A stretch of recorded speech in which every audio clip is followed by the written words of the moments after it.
ഹൃദയത്തിൻ്റെ ഐക്യം അത്യാവശ്യമാണ്. ഹൃദയത്തിൻ്റെ ഐക്യമില്ലെങ്കിൽ പിന്നെ ആ കുടുംബമോ ആ സംഘടനയോ, രണ്ടിൻ്റെ അർത്ഥത്തിലെടുത്തോളൂ, മുന്നോട്ട് പോവില്ല. മനസ്സിൻ്റെ ഐക്യം രണ്ടാമത്തെ ഏറ്റവും പ്രധാനപ്പെട്ട ഘടകമാണ്.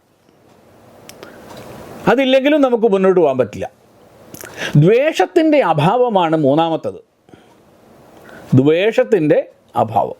പരസ്പരം വിദ്വേഷത്തോടു കൂടി ഒരു കുടുംബവും നമുക്ക് മുന്നോട്ട് കൊണ്ടുപോകാൻ കഴിയില്ല. നാലാമത്തത് സ്നേഹവും സൗഹാർദ്ദവും പരസ്പരം ഉണ്ടെങ്കിൽ മാത്രമേ ആ കുടുംബം മുന്നോട്ട് പോകാൻ കഴിയുള്ളൂ. സ്വാഭാവികമായും അങ്ങനെയാണ്. അപ്പോൾ ഈ വിഷയവുമായി ബന്ധപ്പെട്ട് നമുക്ക് ഈ ഐക്യത്തിൻ്റെ ആവശ്യത്തിന് വേണ്ടി ഈ പ്രധാനപ്പെട്ട 4 കാര്യങ്ങളെക്കുറിച്ച് നമ്മൾ ചർച്ച ചെയ്യുമ്പോൾ ഇവിടെ ദ്വേഷത്തിൻ്റെ അഭാവം, ദ്വേഷത്തിൻ്റെ പരിത്യാഗം എന്നീ 2 കാര്യങ്ങൾ വളരെ പ്രധാനമാണ്. ദ്വേഷത്തിൻ്റെ അഭാവവും ദ്വേഷത്തിൻ്റെ പരിത്യാഗവും ഉണ്ടെങ്കിൽ മാത്രമേ നമുക്ക് ഒരു കുടുംബം നല്ല രീതിയിൽ ലക്ഷ്യം നേടുന്നത് പോലെ നമുക്ക് പ്രവർത്തിക്കാൻ സാധിക്കൂ. ഇപ്പം ലക്ഷ്യം മുതലായവ ഒന്നായിരിക്കുമ്പോൾ പോലും കുടുംബത്തിൽ പരസ്പരം ദ്വേഷമുണ്ടെങ്കിൽ, അഥവാ കലഹമുണ്ടെങ്കിൽ, അല്ലെങ്കിൽ അസൂയയുണ്ടെങ്കിൽ, അല്ലെങ്കിൽ മനോമാലിന്യമുണ്ടെങ്കിൽ ആ കുടുംബത്തിന് സുസംഘടിതമായി പ്രവർത്തിക്കാൻ കഴിയില്ല. ആ സംഘടനയ്ക്കും സുസംഘടിതമായി പ്രവർത്തിക്കാൻ കഴിയില്ല. ഞാൻ ഒന്നും കൂടി പറയാം, ഓരോ ഭാഗങ്ങളും വളരെ പ്രത്യേകമാണ്. ദ്വേഷത്തിൻ്റെ അഭാവം എന്ന് പറഞ്ഞാൽ ദ്വേഷത്തിൻ്റെ പരിത്യാഗമാണ്. ദ്വേഷത്തെ കളഞ്ഞാലേ നമുക്ക് മുന്നോട്ട് പോകാൻ പറ്റൂ. നമ്മുടെ 2 കാര്യം, അതായത് ദ്വേഷത്തിൻ്റെ അഭാവം, അതുപോലെ തന്നെ ദ്വേഷത്തിൻ്റെ പരിത്യാഗം, ഇതെല്ലാം ചേരുമ്പോൾ നമുക്കൊരു കുടുംബത്തിനൊരു ലക്ഷ്യമുണ്ടാവും. ലക്ഷ്യം നമുക്ക് ഒരു കൃത്യമായ ഒരു ലക്ഷ്യം ഒരു കുടുംബത്തിന് ഉണ്ടായി തീരുമ്പോഴാണ് ആ കുടുംബത്തിൻ്റെ സാന്നിധ്യം സമൂഹത്തിൽ പ്രാധാന്യം അർഹിക്കുന്നതായിട്ട് തീരുന്നു. അല്ലെങ്കിൽ അത് കുടുംബത്തിൽ പ്രാധാന്യം അർഹിക്കുന്ന ഒന്നായിരിക്കില്ല. നമുക്ക് പലൊരു പക്ഷേ ലക്ഷ്യം ഒന്നായിരിക്കാം. ലക്ഷ്യം നമ്മൾ സെറ്റ് ചെയ്തിട്ടുണ്ടാവും, ഒരു ഗോൾ സെറ്റ് ചെയ്തു അല്ലേ? ഒരു കല്യാണം കഴിക്കുന്ന സമയത്ത് ഒരു ഭാര്യയും ഭർത്താവും കൂടി ഒരു ലക്ഷ്യത്തെ നിർണ്ണയിക്കുന്നതുകൊണ്ടാണല്ലോ വിവാഹം കഴിക്കുന്നത്. വെറുതെ ഒരാൾ വിവാഹം കഴിക്കുകയല്ല.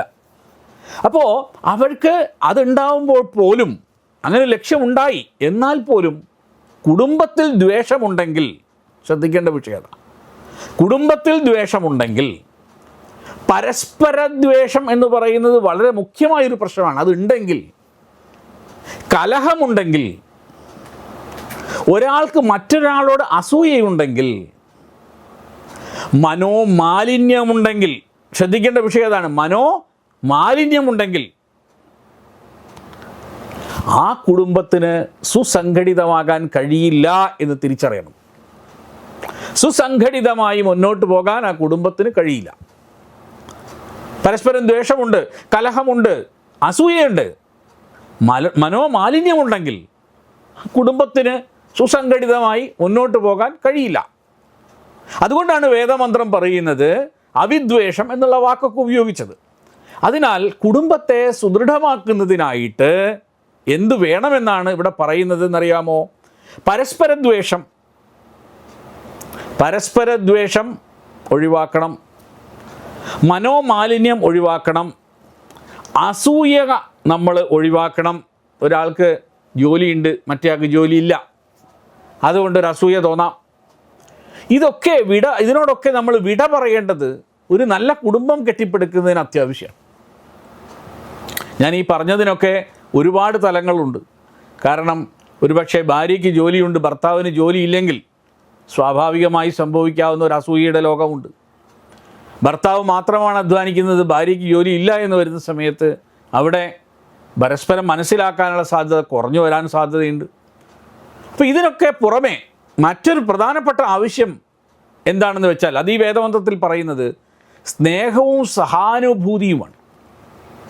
സ്നേഹവും സഹാനുഭൂതിയും ഒരു കുടുംബത്തിൽ ഭാര്യാഭർത്താക്കന്മാരും കുട്ടികളും തമ്മിൽ ഇല്ല എങ്കിൽ അത് മുന്നോട്ട് പോവില്ല. അങ്ങനെ ഈ സ്നേഹവും പരസ്പര സ്നേഹവും സഹാനുഭൂതിയും എങ്ങനെ ആയിരിക്കണമെന്ന് കാണിക്കാൻ വേദത്തിൽ മനോഹരമായ ഒരു ഉദാഹരണം മുന്നോട്ട് വെച്ചു.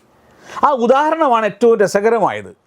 പശു തൻ്റെ പുതിയ കിടാവിനോട് എത്ര അഗാധമായി സ്നേഹിക്കുന്നു എന്നുള്ള വാക്ക്. പുതുതായി ഉണ്ടായ കുട്ടിയെ എങ്ങനെയാണ് പശു വളരെ അഗാധമായി സ്നേഹിക്കും. അപ്പോൾ കുട്ടി ഒന്ന് അങ്ങോട്ടോ ഇങ്ങോട്ടൊക്കെ ഒന്ന് ഓടിപ്പോകുമ്പോൾ പശു അമറും, നമ്മൾ കേൾക്കാം, കരയും. അത് പശു കുട്ടിക്ക് എന്തെങ്കിലും ഒരു പ്രയാസം ഉണ്ടെങ്കിൽ കുട്ടി ഓടിപ്പോയി അമ്മേൻ്റെ അടുത്ത് പോയി നിൽക്കും. ആ ഒരു സ്നേഹത്തിൻ്റെ അംശം ഒരു കുടുംബത്തിൽ ഉണ്ടാവുമ്പോൾ മാത്രമേ ആ കുടുംബവും ആ സംഘടനയും സമ്പന്നമാവും. അങ്ങനെയുള്ള ഒരു സ്നേഹത്തിനും സഹാനുഭൂതിക്കും വേണ്ടി പ്രാണൻ പോലും ത്യജിക്കാൻ ആ പശു തയ്യാറാണ്.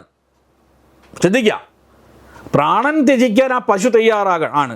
അതുപോലെ പ്രാണൻ ത്യജിക്കാൻ നിങ്ങൾ തയ്യാറാവുന്നുണ്ടോ എന്നുള്ളതാണ് ഒരു കുടുംബത്തിൻ്റെ പ്രാധാന്യത്തെ എത്രമാത്രം നമ്മൾ മനസ്സിലാക്കി എന്നത് നമുക്ക് തെളിവായിത്തീരുന്നത്.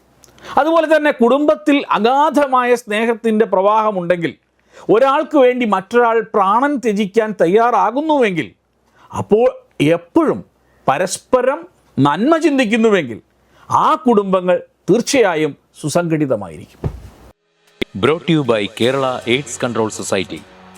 HIV എയ്ഡ്സ് സംബന്ധമായ സംശയങ്ങൾക്ക് 1097 എന്ന 24 മണിക്കൂറും പ്രവർത്തിക്കുന്ന ടോൾ ഫ്രീ നമ്പറിലേക്ക് വിളിക്കുക. വാട്സാപ്പിലും ഫേസ്ബുക്കിലും ഒക്കെ സ്റ്റാറ്റസ് അപ്ഡേറ്റ് ചെയ്യാറുണ്ടല്ലോ. HIV സ്റ്റാറ്റസോ HIV പിടിപെടാനുള്ള സാഹചര്യങ്ങളിൽ കൂടി അറിഞ്ഞോ അറിയാതെയോ കടന്നു പോയിട്ടുണ്ടാവാം. എന്ത് തന്നെയായാലും മുൻകൂട്ടി പരിശോധിച്ച് HIV സ്റ്റാറ്റസ് അറിയൂ. സൗജന്യ HIV പരിശോധനയും കൗൺസിലിങ്ങും ആരോഗ്യ കേന്ദ്രങ്ങളിൽ പ്രവർത്തിക്കുന്ന ICTC അഥവാ ജ്യോതിസ് കേന്ദ്രങ്ങളെ സമീപിക്കുക. നിങ്ങളുടെ സ്റ്റാറ്റസ് എന്തായാലും വിവരങ്ങൾ രഹസ്യമായി സൂക്ഷിക്കുന്നതായിരിക്കും.